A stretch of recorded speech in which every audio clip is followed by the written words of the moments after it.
Welcome back inside the studios of KEVT Power Talk 1210. KEVT Sour Rate of Tucson. Thank you so much for making us part of your day today. This is hour number 2 of the Jake Feinberg Show. And what an honor it is to bring in one of the greatest steel guitar players and one of the most humble cats you'll ever meet. Freddy Roulette, welcome to the Jake Feinberg Show. What's going on? How do you know? How you doing, Freddy? Oh, pretty good. How you doing? Nice to hear you, brother. Yeah, I'm sitting here having a cup of coffee, waiting to do the interview. Well, I got to tell you, I mean, I've been trying to find you for a long time, man. And big thanks. No, I heard.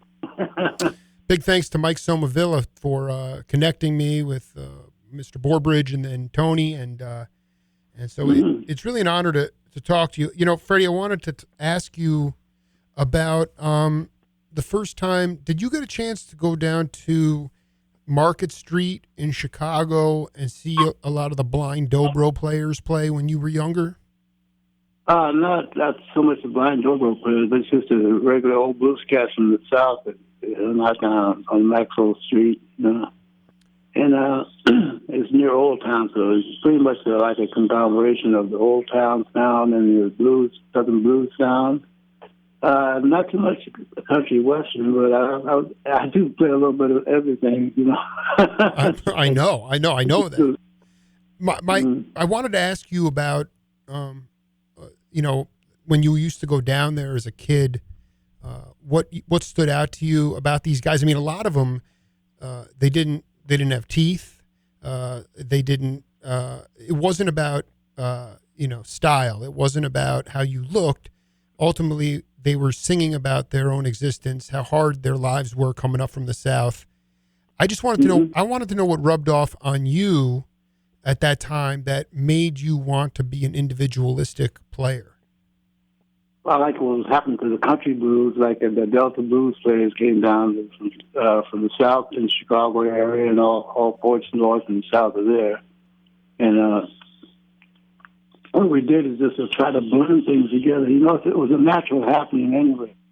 so we started to playing a lot of R&B songs mixed with blues. The Delta blues style is very prominent in Chicago, but there's a lot of big bands, you know, that really got like the Rolling Stones, all the big heavy rock bands are starting to come down there too. It's a big conglomeration of merges, if you don't know what I mean, of styles and stuff like that. And I was playing, I was taking regular songs like ballads and putting blues drums behind them. So that's one of the contributions to that too, also. Because who's going to play Sleepwalk with a blues bridge except for Roulette?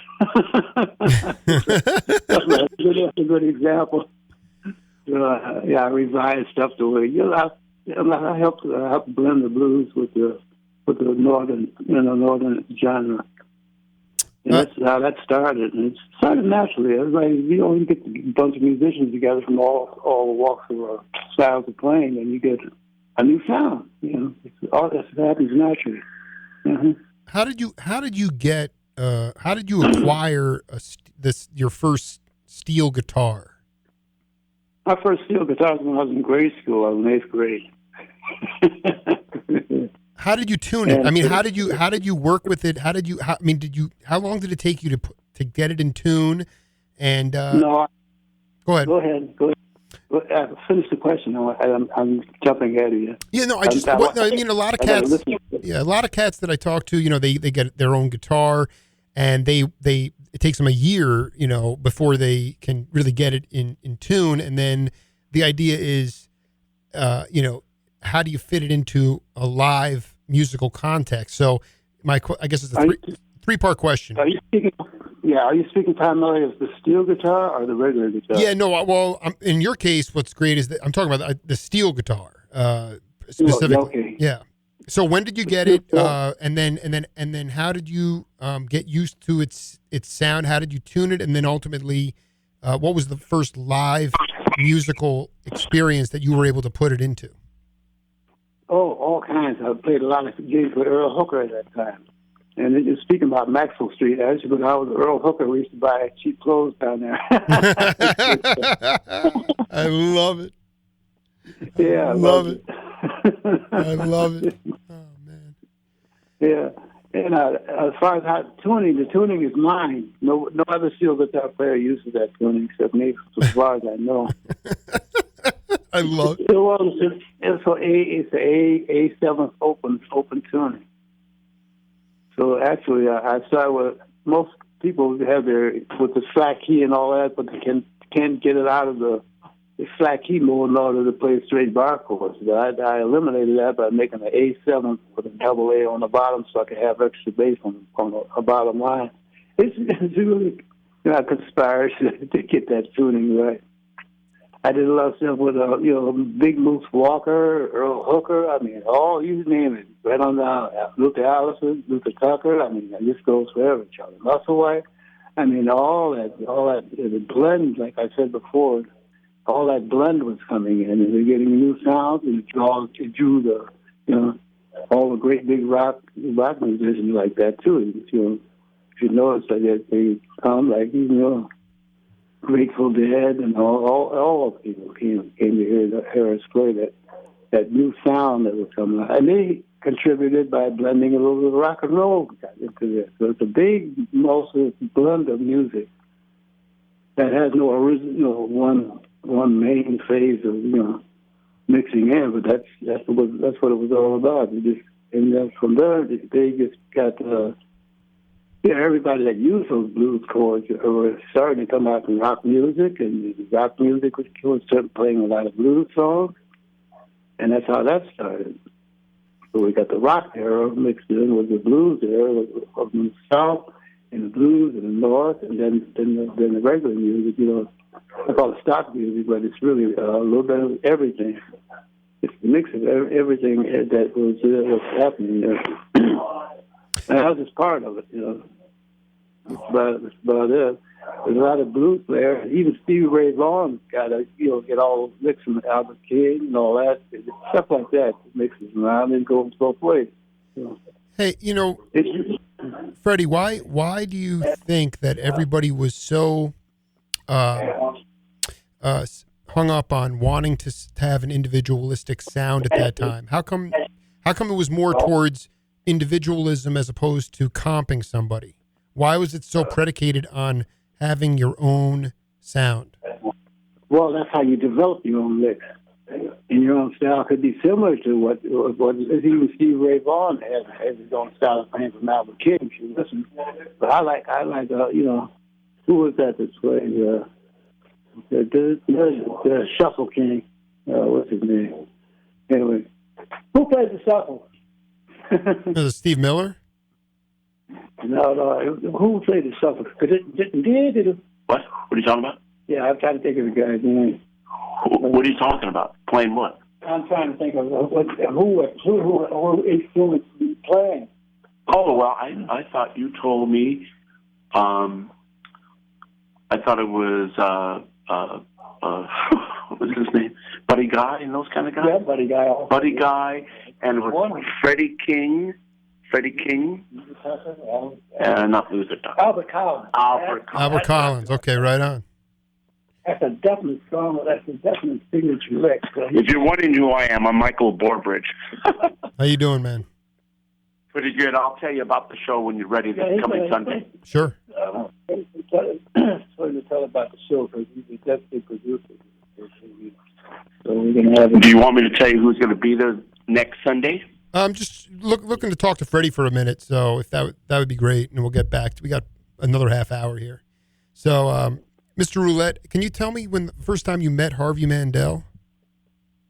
Oh, that was in North. That's another thing. That was in North Beach, in Chicago. And let's see, Old Town. You know Old Town in Chicago? I'm not that familiar with Chicago, but go ahead. Well, anyway, that's where a lot of the musicians joined together and were playing. Rock musicians were playing blues were playing rock, and it was kind of a big merger there. And a lot of good musicians came out of there, including Stevie Ray Vaughan, Harvey Mandel. He plays the psychedelic run. He's the king. He's a great engineer, also. He's one of the greatest recording engineers I've ever worked with. he takes his time with his music, and he helps me with mine. So he helped me on 3 albums already. Right, you know? right. It's stuff like that. We get a little, give a little, and then we get a little from each other by inspiration, and more like well, we keep hearing that you develop your own style naturally. It's not anything contrived. You get the feeling, I got a good lick for that, good lick for this. Albert Collins is one of the greatest. Even Earl Hooker, he still holds the champion of being the original blues side player. It won electric, and so it's a lot of history in there, and it's not just me. I just probably part of it. Just lucky to be part of it. Well, part of the progression of that. Well, what did you broke it down before what you did with your how you tuned it to get more bass? Yeah. I'm not a musician. Oh, yeah. I'm not a musician, Yeah. but did Harvey come up to you? Did Harvey come up to you and?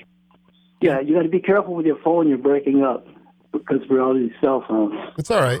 Did Harvey come up to you? Did Harvey come up to you and? Harvey met me in Old Town in Chicago, and he came down to the Speakeasy, which is one of the famous clubs down there, down the street from the Plug Nickel, where all the jazz guitar players are playing, also on the same street. So it mixed up like that. So now you got sophisticated jazz, blues, mergers going on there too. And that helps the progression of any style you're playing. You're gonna get a blues style, you're gonna get a rock style, all in one, and probably a few others, and you can play regular songs. Like my A7 tuning, I can play. For instance, I can play Hawaiian music. I play country music. I also play blues melodic, but I get influence from Earl Hooker. You mix that in, you get another whole formula. So it's really, that's just an example. That was happening all over Chicago, actually. Yeah. Oh, absolutely. I mean, Freddie, I found this album a few years ago in a record shop somewhere, and I have to tell you, it's turned into one of my favorite records. I want to play you a piece of music off of it and have you take a listen to it, and then we'll come back. Is that from Sweet Funky Steel or no? You just take a listen and we'll break it down, okay? Okay. All right.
music on the Jake Feinberg Show, sponsored in part by the Stereo Hospital, the Circle Tree Ranch, Abbott Taylor Jewelers, and the Tucson Jewish Community Center of Southern Arizona, and we thank them for their support.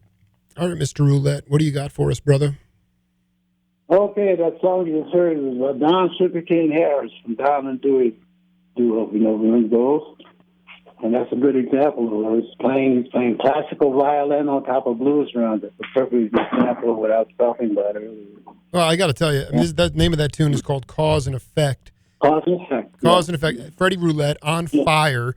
As a non-musician, talking about myself, what I love is obviously your tone and your sound, but the ability for you to sustain a note and get most out of can you talk about, Miles Davis said before, it's not the notes you play, it's the notes you don't play.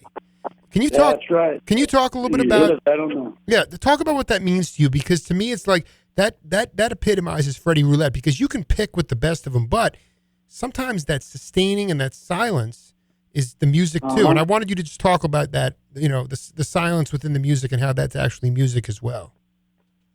Well, like I said, these are a good example of Don and Dewey duo used to play all this stuff blues, but they added their own jazz, because Don Sugarcane Harris studied classical musician. That's what he was actually. But you can see that he can incorporate it. That thing you're talking about, maybe he's doing the exact same formula.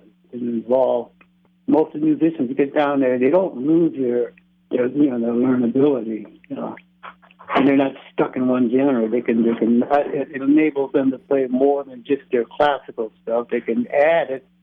In fact, I play sleepwalk. A good example is that I put a blues run in the middle, and it doesn't exist on the original sleepwalk by Sano and Johnny, but Freddie Roulette puts a blues run in there, and all of a sudden you got a big blues bridge that really complements what I do. I love it. And that's what all the other musicians, that's what they do too. They blend their style. Even Harvey Mandel, he plays a lot of psychedelics, but he plays a lot of stuff that's contemporary, and he's able to add that to the blues runs.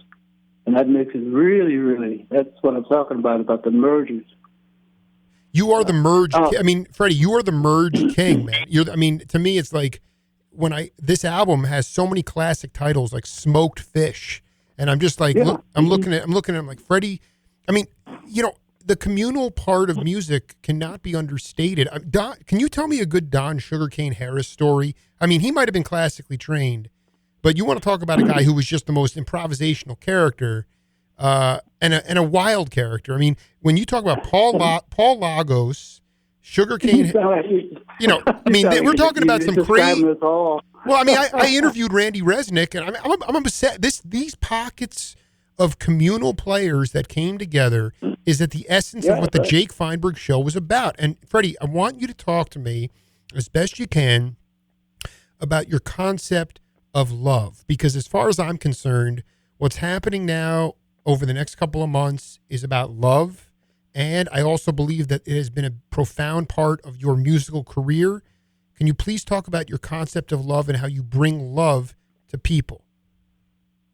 Well, it's just love and commitment. It all goes together. Just like I play a lot of stuff I play a lot of love blues songs.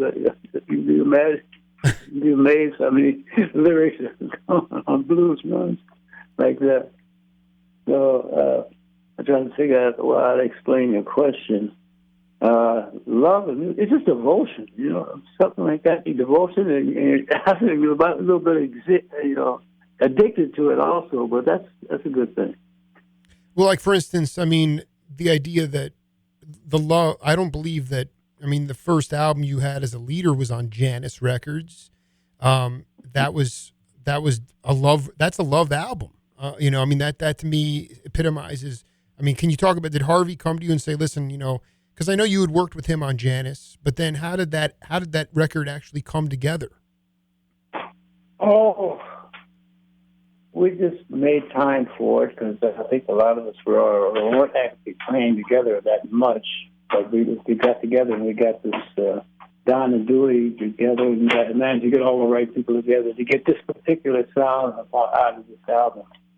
And the personnel had a lot to do with it, because whoever heard of a classical violin hitting a blues note right in the middle of a song? but you listen to Don and Dewey and say, well, man, this guy is a classical musician. He can play the simplest stuff to make it sound simple, but it ain't. It's really complex stuff. You know? I mean, can I just please humor me, because I was born in 1978, well after your career ever started. And what I really want to know is, like, can you tell me about a working band at that time? I mean, were you playing with Victor Conti and those cats, like, live? And where were you, if so, where were you playing? We played some gigs when Tower Power was very young. And we were playing with Randy Resnick. We were playing with a whole lot of local musicians, even out of Fresno, like Randy and those guys. I don't know the bass players with Tower Power now. There's a lot of bands that picked up all these individual musicians, and some of them got together and made it sound more authentic. But a lot of other people are getting that style of music. Even Albert Collins with Shuffle King. He has his own particular inimitable style of playing, and he drops 3 notes after every solo. But it's indeed, I could recognize him out of a main guitar player. Right. Because he puts that in there. I'm just trying to say that nobody throws away what they learned. They add to it. That is the most important thing to remember. Because they said, well, we're going to play a blues song. We can't play nothing but blues. We only play blues. That is not happening now. It never did. And I don't think it ever did, actually, because nobody's playing like Earl Hooker. Right. Except I was on the closest thing to come to Earl Hooker was playing slide. But he played regular slide, and I played steel guitar slide. It was both sliding. Slide. The 4 L's of my show are leadership, love, life, and lineage. And I still am waiting to get an answer on love from you. But as far as steel players, lap steel players, can you educate the audience, if at all? Were there any steel players that came before you that need recognition?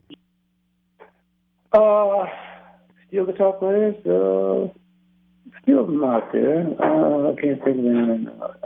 I got the names, but I took my tongue. I can't remember the names. But I'm saying like cats that you got off on when you were just trying to learn what you were doing. I mean, was it in I learned. I didn't learn from another steel guitar player. I learned from guitar players and keyboard players, especially organ.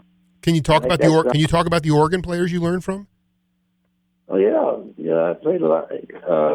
Big Moose Walker, he played a keyboard, but he also played what you call an organa. It's a combination of organ and piano. We played down at the Speakeasy in Chicago, in Old Town. Oh man! And that's how I got influenced by this playing. I keep broadening my specs, adding my style of playing and the way I like to hear it, and I still do that a lot. I'll take a standard song and play it, but it won't sound like the standard. It's just a unique sound, I don't think it's the best, it's the most famous sound in the world, but so I'm the only one doing it, so I might as well keep my little niche. So it's good for me. He played an organo.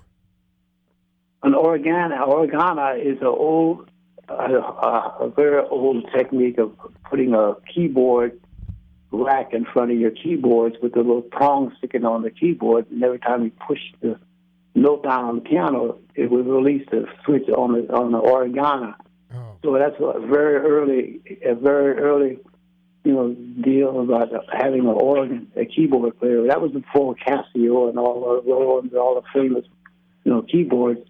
That's what we had, and that was up in the late 60s, early 60s. That first came out. Oh, this is where I'm marinating in, Freddie. I mean, this is Jake Feinberg's smoked fish right here. Did you learn, a lot of cats like Paul Jackson, the great bass player for the Headhunters? He learned a lot about bass lines from some of the organ cats like Ed Kelly, who were out in Oakland. Exactly. That's what I'm trying to explain. Yeah, exactly as you said. Can you talk That's about true. how did you learn? Like you incorporated a lot of bass in your steel playing. Can you talk how you learned that from the organ players? Mostly just melody lines. I grew up not in the South. I grew up playing these songs like on the hit parade, the old hit parade song. Right. And I played country, and I played country licks and all kinds of licks. But then I found I could play Hawaiian. I could play a lot of my expansion of playing different styles was really unique, is what it was, and I was doing it on steel guitar. So I had to whole mix myself, but they're catching up. You can get some nice country westerns, and they can play some really good stuff, but they're adding their own talent. They're not stealing from anybody. That's just the way they come from, is influenced by what they play. And when you get to different musicians from different parts of the country, in one section of one city, you're going to get the unique sound.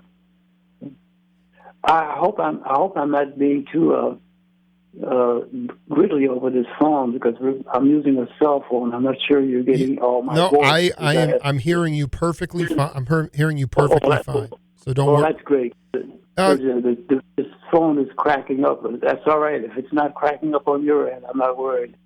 I'm not worried either. So, here's the question though. How many instruments does Freddy Roulette play? Can you tell me the names of all the instruments you play? Yeah, steel guitar, that's it. What about guitar? I started on guitar, but I like the steel better because nobody else was doing it, and I like the sound better than I did on the guitar, regular guitar. So I did that. But how I did that is I learned how to play with my tuning all the stuff that they were playing. I still do that to this day. I get with a band and I play I can play rhythm steel guitar, which is another unique thing about me. And one of the most unknown things about Freddy Roulette is that I am left-handed and I play a right-handed steel guitar. There is no upside-down steel. No. I love. Like Hendrix, Hendrix can turn his guitar around and play left-handed to fit his style. I never touched mine. I learned how to play right-handed. That is very, very unique for my influences on people's style. Because I play their style with a steel guitar, feel to it. And that's like my signature. When did it's good as a signature. When did you move out to the Bay Area? Ooh, out to the Bay Area. That's around 60. I came out with Charlie Musselwhite, who's there. Right, and I'm just curious. He had a lot. Yeah. He had a lot of musicians from Chicago in his band at the time. I'm just curious. I please tell me that Jerry Garcia got off on your playing. He probably did. He came to our house one day. Remember? He came to our place. Yeah, he came to where we were hanging out at.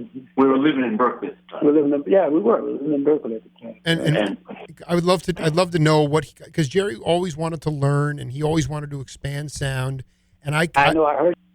I can't. I heard his guitar play. Yeah, he had his own style of playing. Yeah, and you played with Buddy Cage too from New Riders. Oh, that's right, Buddy Cage. You had his Purple Sage. Yeah. Oh my! You played with Buddy. So you were playing.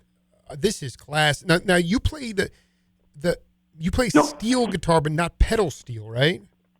Oh, absolutely yes. No pedal steel. No pedal steel. It's all lap steel guitar. Yeah. Did you ever? Why don't you explain to him that you were jamming with him? Hello? Yeah, I'm here. Go ahead. All right. As you cracking up, I can't hear. This phone is really loud, but I'm getting across. Okay. It's okay. If you want to bring in Michael now, we can talk a little bit about the upcoming shows. Right here. Yeah. He'll give you an itinerary. He'll explain most about about this, all the special things you got to do in order to put something like this over with, so you can talk like a board bridge. Absolutely. You want to tell him about it? Sure. How you doing? This is Michael. Hey, bud. How you doing, man? Very good. Just to be straight, Buddy Cage, who was a friend of mine from New Riders Purple Sage, only jammed with Freddy. Freddy never was on any of those New Riders Purple Sage albums. Only Buddy Cage with his pedal steel. Absolutely. No, absolutely. Listen, you know what? I would have. If Freddy was on any of those albums, I would have seen his name on it immediately. So I get that. Can you talk a little bit about not so much. Freddie lost everything in a house fire, and what I gather, not being from the Bay Area, but idolizing the regional music that came out of the scene. You have a lot of people, a lot of musicians that have become iconic stars, and you have also a lot of these people, many who I've interviewed in Oakland and in San Francisco, that remain unheralded, unsung musical geniuses. So I'd like you to talk a little bit about, I'm not going to say it's a disconnect, but I'm going to say, are you trying to merge those two components for these benefit concerts?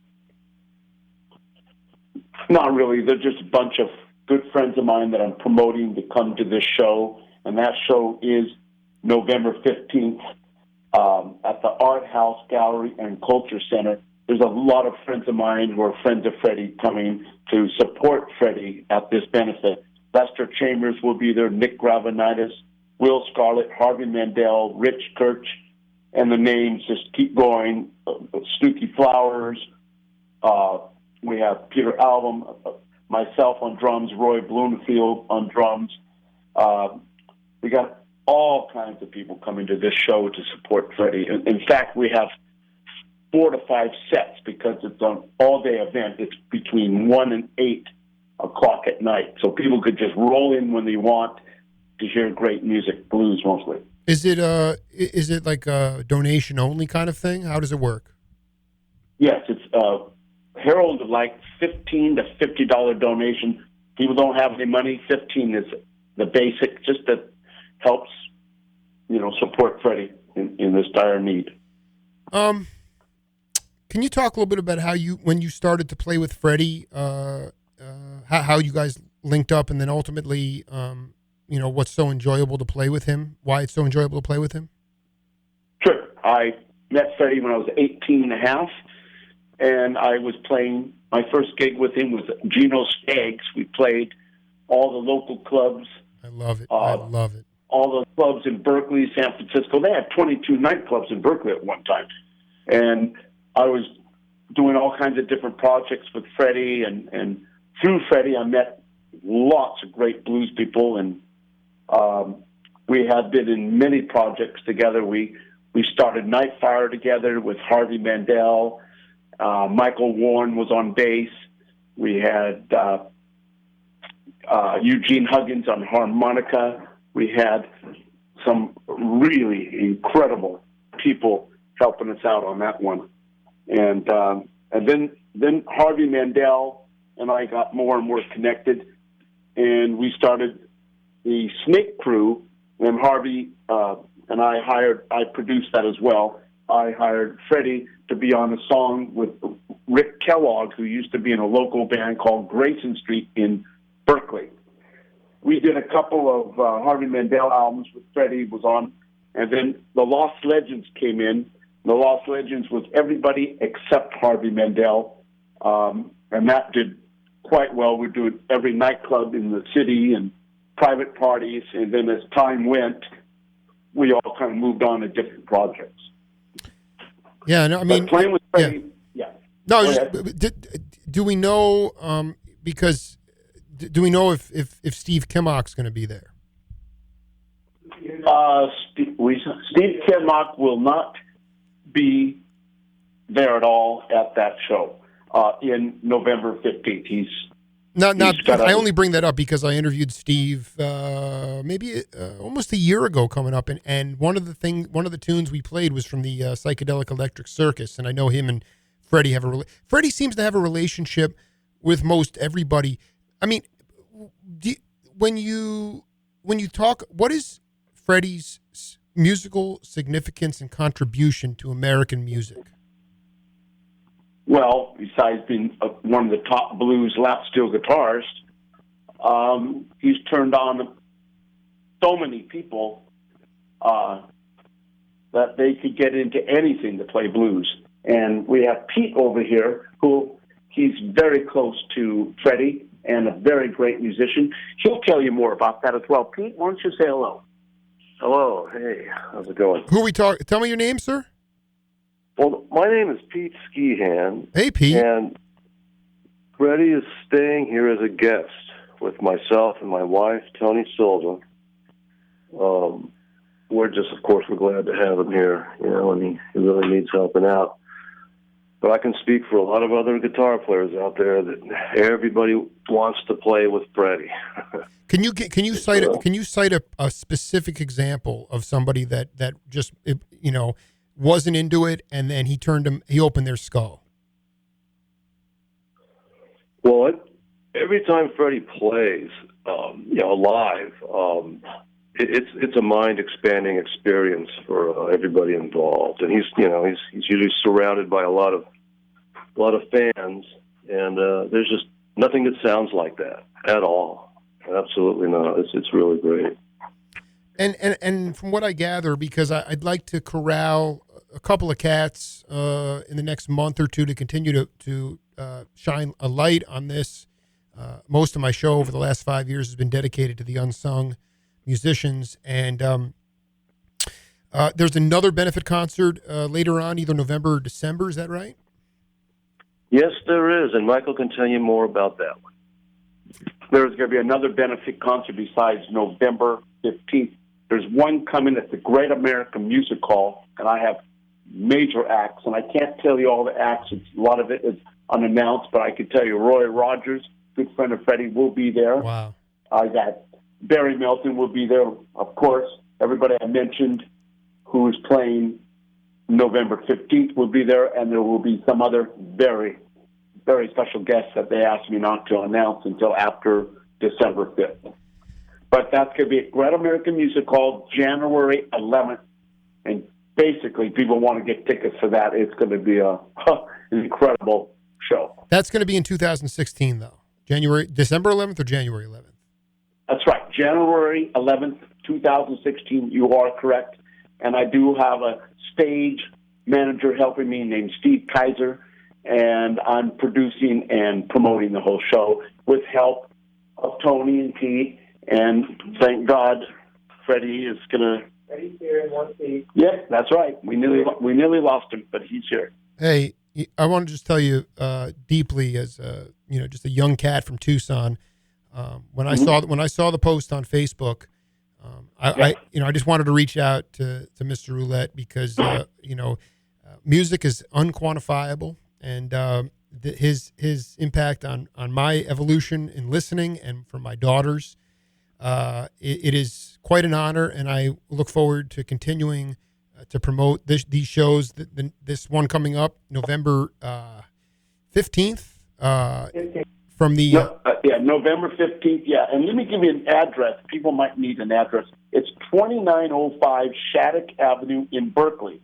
2905 Shattuck Avenue, and we'll be in touch. 2905. Yeah. Mr. Borbridge, you guys take a big group hug, get some smoked fish, and have a beautiful weekend. And I'll get you a copy of this interview as soon as possible. Thank you so much. Well, we love you. Thank you too. All the best. Love to you too. Bye-bye. Okay, Freddie's going to say goodbye. Oh, thanks for calling and giving this nice interview. Hey, we'll do it again, Freddie. I love you, brother. All right? Keep it up. I'm sorry. Thank you, Jake, for your concern and help with Freddie. This is Tony Silva. I want to really thank you for support and understanding and helping out Freddie here. Thank you so much. I really appreciate it. That's what we're trying to get this benefit. We're trying to get this benefit rolling, and we got a lot of good guests. I think I sent you a list of all the people. Yeah, and I'm over time, so we'll talk soon, Tony. Much love to you. Okay. All right. Thank you so much. All right. For calling up, though. All right. We'll all see right, you. Have a good one. Bye. It's the Jake Feinberg Show, and we'll see you all next week. A 75-yard touchdown run, the first time Dalvin Cook's touched the football in 2 weeks. Florida State Radio Network with the call. 16th ranked Florida State with a 7-0 lead over Clemson. 7.5 to go in the first quarter. 14th ranked Oklahoma State with a 7-0 lead over TCU. 8.5 left in the first. 9th ranked Iowa with a 65-yard touchdown run from Akron Watley. They lead Indiana by a score of